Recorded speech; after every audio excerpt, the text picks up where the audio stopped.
ആനച്ചന്തം ഗണപതി മേളച്ചന്തം.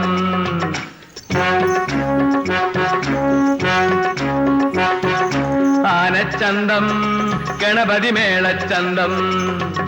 എട്ടും പൊട്ടും തിരിയാനിത്തിരി ഹിന്ദി ചന്തം. എട്ടും പൊട്ടും തിരിയാനിത്തിരി ഹിന്ദി ചന്തം. ഇത്തിരി ഹിന്ദി ചന്തം. ആവോ ദാ ദാ അങ്ങനെ അങ്ങനെ അങ്ങനെ ആവോ എന്തത് ആവോന്.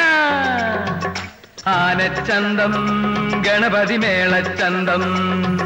ആനച്ചന്തം ഗണപതി മേള